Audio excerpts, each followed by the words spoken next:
का मालिक एक।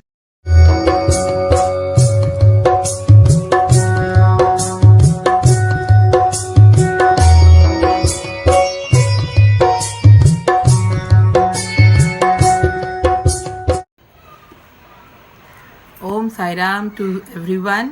मैं श्वेता फिर से आप लोगों का स्वागत करती हूँ अपने एक बहुत ही प्यारे प्रोग्राम में जिसका नाम है साईं बाबा की अद्भुत लीलाएं।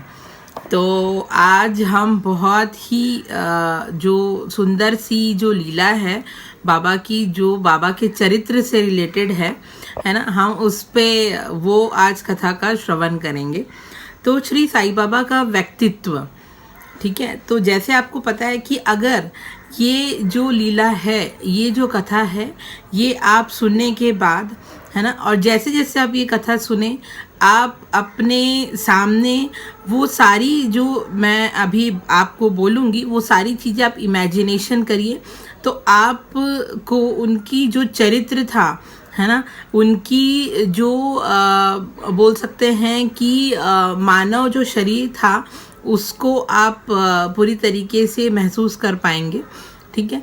तो बाबा का जो शिरडी है ना, तो शिरडी पहले जितना आज फेमस है उतना फेमस शिरडी नहीं था पहले, बिकॉज वो बहुत एक छोटा सा गांव था, कुछ घर थे और छोटी सी बोलते हैं ना कि छोटा सा कुनबा था, ठीक है। लेकिन जब से बाबा जब शिरडी में आए, उसके बाद से जो शिरडी जो तीर्थ स्थान बना है आज, वो इतना बड़ा तीर्थ स्थान है कि इंडिया ही नहीं, है ना, बाहर विदेश से भी लोग यहाँ पे आते हैं और आने के इच्छुक रहते हैं। और सभी यही एक ऐसा तीर्थ स्थान है जहाँ पे कोई जाति या कोई धर्म, है ना, एक पर्टिकुलर जाति और एक धर्म के लोगों के लिए बाबा के दरबार नहीं खुला है। ये सभी जीव जंतु और सभी जात धर्म के लोगों के लिए ये दरबार हमेशा खुला होता है। तो जब से बाबा ने शिरडी में कदम रखा, तब से जो शिरडी की जो ख्याति है, जो प्रसिद्धि है ना, वो दिन प्रतिदिन बढ़ने लगी। दिन प्रतिदिन बाबा के जो भक्त हैं उनका आना जाना लगा रहा। लोगों को बहुत ही जो बड़ी बड़ी जो बोल सकते हैं आप प्रॉब्लम से या फिर जो बीमारियों से जो जूझ रहे थे वो ठीक होने लगे। तो जैसे ही बाबा का जो चरित्र का जो मैं बता रही हूँ आज, कि वो इतने मन से शांत थे। अगर आप देखेंगे तो अगर आप ऐसा देखें तो उनकी जो हाइट थी वो बहुत ज़्यादा नहीं थी कि जिससे लोग हाइट से या जो पर्सनालिटी है जो हम बोलते हैं आज उससे आकर्षित हो। नो, नहीं, ऐसा बिल्कुल भी नहीं था। वो बहुत एक साधारण से बाहरी रूप से दिखने वाले एक साधारण से मनुष्य थे, है ना। और लेकिन उनका जो मन था, है ना, उनका जो मन था वो इतना शांत था, इतना संयम पूर्ण था और इतना बोल सकते हैं आप कि सारी चीज़ जानते हुए भी उनमें जो वो शांति और जो बिना अहम का जो मन होता है वो था।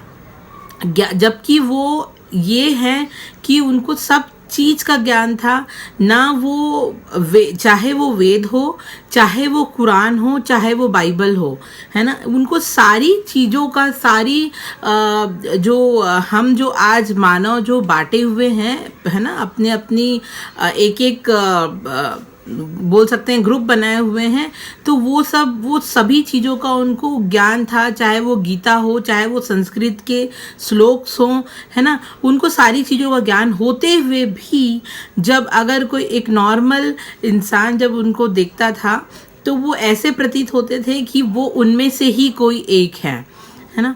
तो जब उनका जो जब बाबा आए वहाँ पे और जब धीरे धीरे उनकी जब ख्याति बढ़ने लगी, तो लोगों का जो तांता है या लोगों का जो बोल सकते हैं कि जो भीड़ थी वो इतनी ज़्यादा बढ़ने लगी, दिन ब दिन वो डबल ट्रिपल होने लगी, और वहाँ पे जो बाबा के जो भक्त थे, है ना, जो बहुत ही क्लोज भक्त बोल सकते हैं आप जैसे नानावली हैं, तो ये सभी हेल्प करते थे सारे भक्त लोगों को कि किस तरीके से सभी को बारी बारी से अपना बाबा का दर्शन उनको मिल पाए। अब इस तरीके से अगर आप देखें कि आज की डेट में अगर शिरडी है तो जैसे हमारा द्वारका माई है, जैसे पंढरपुर है ना, जैसे महाकालेश्वर है, तो जैसे भी बड़े बड़े जो तीर्थ हैं, है ना, आज शिरडी में जब लोग जाते हैं तो उनको सभी तीर्थों का एक ही जगह पे जो दर्शन है वो मिल जाते हैं। इसीलिए बाबा का एक ही कहना है कि जैसा तेरा भाव है ना, जिस तरीके से जिस मन से आप अपने गुरु को भी याद करेंगे, आपके गुरु के दर्शन आपको वहीं मिल जाएंगे।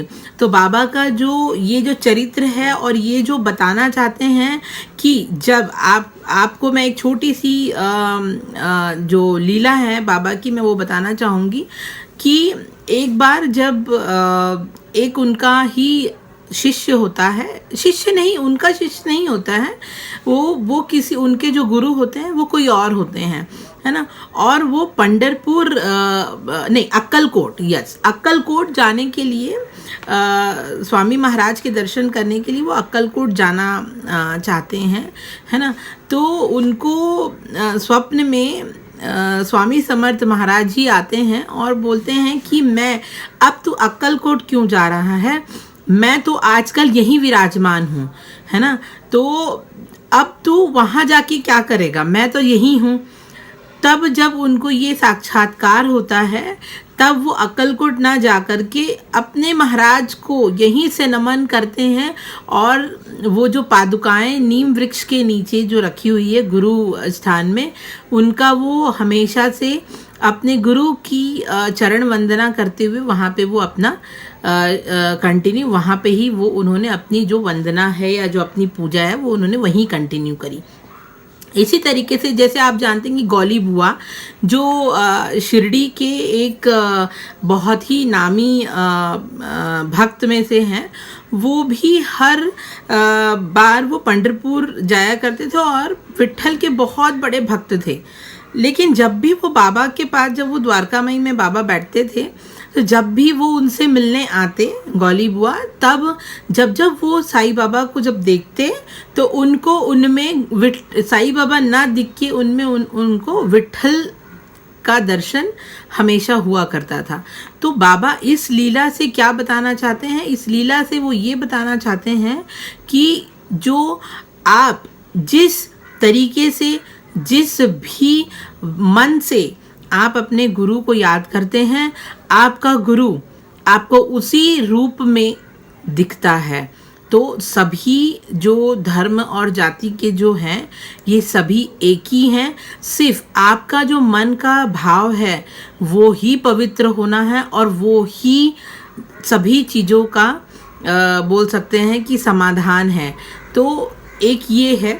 तो उस तरीके से जो शिरडी जो है वो एक ऐसा पवित्र स्थान बन चुका है, क्योंकि जहाँ जहाँ है ना, शिरडी के लोग जो हैं वो सच में बहुत ही भाग्यशाली हैं, जिनको उस धरती में जहाँ पे बाबा के चरण लगे हैं, वो जो फूल, वहाँ की मिट्टी और वहाँ के जो कंकड़ भी हैं, वहाँ की वायु है वो इतनी पवित्र है कि वहाँ पे जो भी जाता है उसको परम आनंद की अनुभूति जरूर होती है। और उसका जैसे ही वो बाबा को देखता है, वहाँ पे जैसे ही वो बाबा के समक्ष आता है, उसके सारे जो पाप है वो नष्ट हो जाते हैं। चाहे वो आदमी कितना भी मन से बुरा हो या कितना भी मन से दुखी हो, है ना, वो बाबा के सामने ये नहीं है कि ये अच्छा है या ये बुरा है। उनके लिए सारे लोग एक ही समानता पे हैं और वो कभी भी उनमें डिफरेंस नहीं किया करते थे। तो ये रीज़न है कि जब भी बुरे से बुरा और अच्छे से अच्छा मनुष्य जब बाबा के समक्ष आता था, तो बाबा की जो कृपा दृष्टि है वो सब पे बराबर ही बनी रहती थी और उस समय उसके बाद वो अपना पूरी तरीके से, उसका जो मन है वो पूरी तरीके से पवित्र करके वहाँ से वो जाता था। तो ये इससे ये है कि बाबा के सामने कोई बड़ा नहीं है और कोई छोटा नहीं है, कोई उच्च जाति का नहीं है, कोई नीच जाति का नहीं है, कोई भी अमीर नहीं, कोई गरीब नहीं, है ना।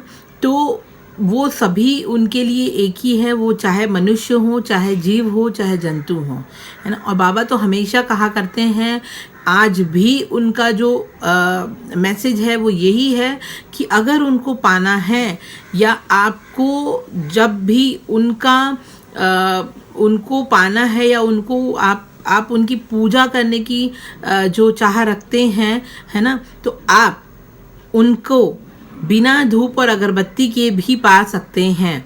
आप अगर जो ज़रूरतमंद हैं उनकी ही अगर आपने सेवा कर दी तो वो बाबा तक पहुंच जाती है। जो भी आपको जीव जंतु जिस भी तरीके से आप उनका भरण पोषण कर सकते हैं, पूरी कोशिश करिए कि आप वो ज़रूर करें, क्योंकि बाबा का ये बहुत बड़ा मैसेज है। जो आप अगर खुद एक अच्छे इंसान बनते हैं, आपका जीवन, है ना, वहीं पे ही आप भवसागर को पार कर लेते हैं। तो बाबा का एक ही उपदेश है कि जहाँ आपने दुखी, भूखे, पीड़ित जो लोगों की भी अपने अनुसार, अपनी सक्षमता के अनुसार अगर आपने उनको तृप्त किया, आपने अपने जो भी इष्ट हैं, आप जिनको भी मानते हैं, आप उनको तृप्त कर लेंगे, है ना। तो इस तरीके से बाबा का जो चरित्र था वो बहुत ही निर्मल, बहुत ही प्रेम से भरा हुआ, है ना, बहुत ही कोमल हृदय था। बट जब बाहरी, क्योंकि उनके दरबार में रोज ऐसे कई प्रसंग, ऐसे कई दुखी लोग उनके समक्ष आते थे और अपनी जो समस्याएं हैं वो बताया करते थे। वो उनको बहुत अच्छे उपदेश दिया करते थे और उनको समझाने की कोशिश किया करते थे। बट इतना सब सुनने के बाद भी उनका मन, उनका जो चरित्र है वो कभी भी डगमगाता नहीं था। वो बाहरी रूप से वो बहुत, कभी वो गुस्सा कर रहे हैं, कभी वो प्यार से बात कर रहे हैं, बट उनका जो अंतरंग है, जो आत्मा है, वो इतनी पवित्र और बहुत ही शांत थी, है ना। तो इस तरीके से अगर मैं आपको ये बताऊं, क्योंकि जब भी कोई अगर ज्ञानी है और कोई परमानंद है, तो मुझे ऐसा लगता है कि उनकी जो कर्म है, उनके कर्म से ही उनको पहचानना उचित होता है, ना कि अपनी ही जो प्रशंसा है वो करें। तो जो हमारे कर्म होते हैं, कर्म से ही हमारी पहचान होती है, और अगर हमारे अच्छे कर्म हैं तो हमारी पहचान अच्छों में ही होगी, और अगर हमारे बुरे कर्म हैं तो हमारी पहचान बुरे में ही होगी। तो मैं आप सभी को यही बताना चाहूँगी कि जो बाबा का चरित्र है ना, उससे हमें छोटी छोटी चीज़ों से हमें बहुत सी सीख मिलती है कि हमें भी अपना जो आचरण है वो किस तरीके से रखना है ना। तो वो बहुत ही इम्पॉर्टेंट है। आप सभी मुझे पूरा विश्वास है कि आप सभी साई सच्चरित्र का पारायण करते ही होंगे, पढ़ते ही होंगे, बट पढ़ना ही काफ़ी नहीं होता है। आप उसमें जो बाबा की जो छोटी छोटी जो एक एक चैप्टर्स हैं, आप उसको पढ़ें और उसको बहुत ही डीप में जाकर के उसकी एक एक मीनिंग को समझने की कोशिश करिए, है ना। तो इस तरीके से बाबा का जो चरित्र था वो बहुत निर्मल, बहुत ही शांत और ज्ञान का भंडार था, है ना। और जिस तरीके से जो भी उनको जिस भी तरीके से देखता और पाने का इच्छा रखता था, बाबा उसके समक्ष उसी की तरह ही, उसी के साँचे में ढल के उसको आशीर्वाद दिया करते थे। तो मैं आप सभी से यही अनुरोध करूँगी कि आप जिस भी तरीके से हो सके, जिस भी तरीका या लेवल पे जा कर के आप अपने अनुसार लोगों की जो सेवा आप कर सकें, आप वो ज़रूर करिए। ज़रूरी नहीं कि आप बहुत बड़े लेवल पे करिए, छोटे लेवल पे भी आप कर सकते हैं, बट जब आपका मन ये बोले कि हाँ मैंने आज कुछ अच्छा काम किया है, तो आपने अपने इष्ट, अपने भगवान को, अपने गॉड को आपने वहीं पा लिया।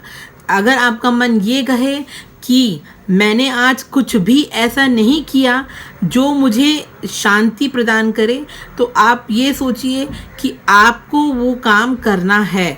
आप एक बार वो करके देखिए और आप अपने मन से पूछिए कि आप खुश हैं या नहीं है। जिस दिन आपका मन ये बोले कि आप खुश हैं, आपने बहुत अच्छा काम किया, आपने किसी के चेहरे पे मुस्कान लाई है, किसी का भूख को आपने शांत किया है, या किसी की ज़रूरत के टाइम पे आपने उसकी मदद की है, इससे ज़्यादा भक्ति बाबा आपसे एक्सपेक्ट नहीं करते हैं। आपसे सिर्फ ये छोटी छोटी एक अच्छी इंसानियत की जो कर्तव्य है वो ही बाबा आपसे चाहते हैं। तो इसी के साथ आज की जो लीला है मैं आज यहीं समाप्त करती हूँ। सभी को मेरा रिक्वेस्ट है कि आप साई सच्चरित्र पढ़ें, हर गुरुवार को एक चैप्टर पढ़ें, एक पैराग्राफ पढ़ें, एक लाइन पढ़ें, बट पढ़ें ज़रूर, है ना। तो इसी के साथ मैं आज की अपनी ये जो लीला है वो यहीं पे समाप्त करती हूँ। जल्द ही मिलते हैं नेक्स्ट एपिसोड में, थर्सडे, साईं बाबा की अद्भुत लीलाएं में। ओम साई राम।